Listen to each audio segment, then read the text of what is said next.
Sejumlah kasus kekerasan seksual pada tahun 2021 muncul di publik, bagaikan fenomena gunung es. Litbang Kompas mencatat diantaranya ada 10 kasus kekerasan seksual yang menyita perhatian publik 1 tahun terakhir.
Adik.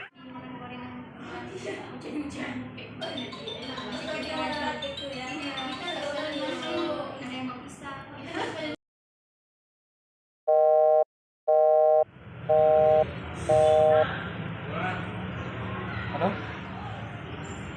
Kamu nggak perlu tahu saya siapa. Kamu nggak perlu tahu saya siapa. Malam ini saya tunggu kamu di lorong Merpati jam 11 malam. Saya tunggu. Kamu datang, ya. Kalau kamu nggak datang, foto dan video kamu akan saya edit, saya sebar luasnya. Saya tunggu malam ini jam 11 di lorong Merpati.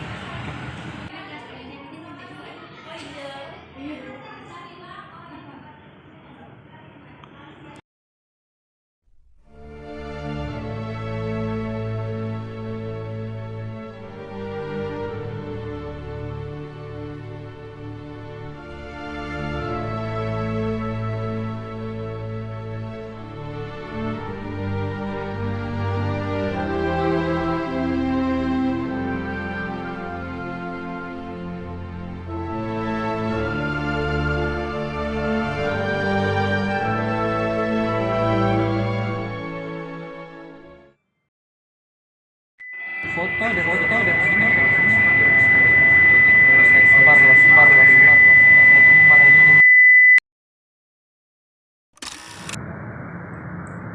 Assalamualaikum warahmatullahi wabarakatuh. Salam gender, stop kekerasan seksual. Perkenalkan, nama saya Aditya Pradensah dari Prodi Ilmu Al-Quran dan Tafsir. Mengangkat sebuah isu kekerasan seksual bukanlah hal yang mudah. Mengungkap tabir keresahan yang tak tentu arah, kian hari kian muamah. Bukan hanya orang dewasa, anak-anak, pelajar hingga mahasiswa turut disertakan menjadi korban kekerasan. Menurut fakta yang ditunjukkan dari data Kemdikbudristek, bahwasannya ada 63% kasus kekerasan seksual tidak pernah dilaporkan dengan alasan ingin menjaga nama baik kampus, katanya. Lalu apa sebenarnya kekerasan seksual itu? Menurut Peraturan Kementerian Agama Republik Indonesia tahun 2022 nomor 73 bahwasanya kekerasan seksual adalah segala perbuatan yang bertentangan dan merendahkan harkat dan martabat seseorang. Bisa berupa verbal, non-verbal, bisa berupa gangguan fisik, juga non-fisik.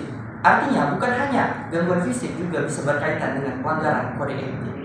Selanjutnya, menurut Komnas Perempuan bahwasanya ada 15 bentuk kasus kekerasan seksual. Beberapa di antaranya adalah pelecehan seksual, pemerkosaan, prostitusi seksual, perdagangan perempuan dengan bertujuan seksual, hingga tanpa kita sadari bahwasanya ucapan yang mengandung rayuan, lelucon, candaan yang mengarah pada perbuatan seksual, serta menyebarkan foto dan video yang berkaitan dengan hal seksual juga termasuk pelanggaran seksual atau bisa kita sebut kekerasan seksual. Lantas bagaimana sebenarnya dari pandangan isu kekerasan seksual ini dari kalangan mahasiswa maupun juga dosen? Mari sama-sama kita simak. Berbicara soal kekerasan seksual di lingkungan kampus sudah marak terjadi, bahkan di kampus-kampus ternama yang ada di negeri ini. Dan jika kita telusuri, itu nggak ada habis-habisnya. Meskipun di kampus tercinta yakni di UIN Araniri, yang khususnya di Prodi Ilmu Al-Quran dan Tafsir Fakultas Ushul dan Filsafat, belum ada kita temui laporan-laporannya. Namun kendati demikian, hal ini yang termasuk dalam kekerasan seksual mungkin dan bisa saja terjadi di sekitar kita yang belum kita sadari. Oleh karena itu, kita harus tahu dulu nih, apa-apa saja yang termasuk ke dalam bentuk kekerasan seksual.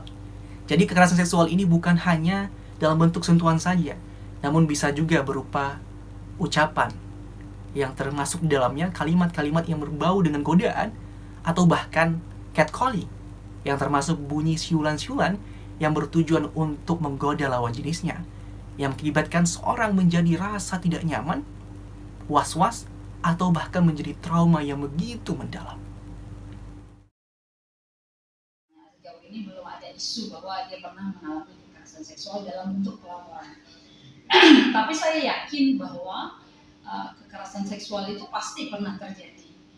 Yang menjadi problem besarnya, saya pikir tingkat pemahaman para mahasiswa, dosen, dan komunitas UIN secara umum tentang kekerasan seksual. Apakah semua kita memahami bahwa jenis-jenis kekerasan seksual itu sebenarnya sangat luas. Mungkin dipahami orang kan kekerasan seksual yang sudah berdampak pada kekerasan fisik dan yang lain. Tapi apakah semua orang paham misalnya kekerasan verbal, bahkan yang lebih minim dari itu misalkan.